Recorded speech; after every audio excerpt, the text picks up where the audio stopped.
के लिए इनको हिंदू हिंदू हिंदू, मुस्लिम मुस्लिम मुस्लिम, ईसाई ईसाई ईसाई, सिख सिख करना पड़ेगा।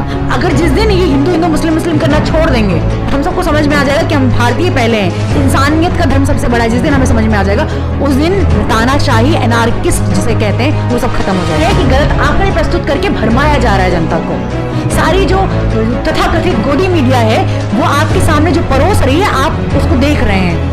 आपके देश की एक महिला जो इस देश की नागरिक है, और कितनी शर्म की बात है कि राजधानी दिल्ली जो इस देश की, भारत का सिरमौर है, राजधानी दिल्ली सफदरगंज अस्पताल के सामने वो बच्चा पैदा कर रही है। आप उसको एम्बुलेंस की गाड़ी तक मुहैया नहीं करा पाए। मैं कहती हूँ आप सरकारी पर्दा तक नहीं मुहैया कर पाए। आप क्या करेंगे? हिंदू राष्ट्र बनाएंगे तो बनाइए ना हिंदू राष्ट्र, हिंदू वाला राष्ट्र बनाइए, जो हिंदू की जो परिभाषा है, हिंदू जहां से आया है हिंदू शब्द, पहले उसकी परिभाषा वाला पढ़िए और हिंदू राष्ट्र बनाइए। हमें कोई आपत्ति नहीं है। आप एक वर्ग को आगे ले जाएंगे, एक वर्ग को हाशिए में रखेंगे, ये वाला हिंदू राष्ट्र हमें नहीं चाहिए।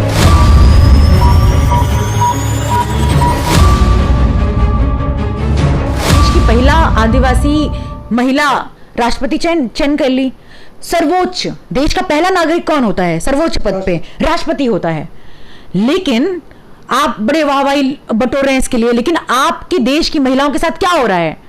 उसी छत्तीसगढ़ में, उसी मध्य प्रदेश में, उसी उत्तर प्रदेश में बाल खींच रहे हैं आप, रेप हो रहे हैं। एनसीआरबी का डाटा उठा के, मुझे तो लगता है कि एनसीआरबी का डाटा उठा के हर रोज अपने आंख के सामने चिपका के रखना चाहिए।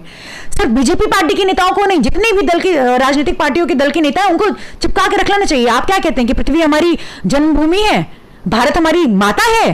तो जब माता आप मानते हैं, सही संविधान की कसम खा के और आप इसकी सेवा के लिए जब कुर्सी पर, सत्ता पर बैठते हैं, तो आप कहां भूल जाते हैं कि हमारी देश की स्त्रियों के, माता बहनों के साथ क्या हो रहा है? आपको ज्ञात नहीं होता कि आप किस लिए भेजे गए हैं संसद में? आपको ज्ञात नहीं होता? सिर्फ जेबें भरने के लिए भेजे गए हैं, सवाल उठाने के लिए भेजे गए हैं, काम करने के लिए भेजे गए हैं। और किसने भेजा है? उसी जनता ने, जिसके ऊपर टैक्स पे टैक्स, कभी जीएसटी, कभी सर्विस टैक्स। आप खोड़ा का एक उदाहरण मैं बताती हूँ। खोड़ा जो गाजियाबाद से सटा हुआ है और विश्व का सबसे बड़ा मजदूर लोगों का वो कॉलोनी है, वहां पर सर्विस टैक्स दे रहे हैं। किस बात का सर्विस टैक्स होता है? आप तो पत्रकार हैं रमाशंकर जी, आप बताइए। पानी आ रहा हो घर में तब हम सर्विस टैक्स देंगे, बिजली आ रहा हो तब हम सर्विस टैक्स देंगे, मेरे घर के सामने नाली अच्छी हो, मेरे घर के सामने सड़क अच्छी हो, तब तो हम सर्विस टैक्स देंगे। लेकिन वहां पर न पानी है, न सड़क अच्छी है, ट्रांसफार्मर में तारें नंगी घूम रही हैं, लेकिन फिर भी सर्विस टैक्स मांगने के लिए लोग आ जा रहे हैं, सरकारी लोग सर्विस टैक्स लिए जा रहे हैं। ये हास्यास्पद है। This is ridiculous. इस पर सिर्फ हंसा जा सकता है।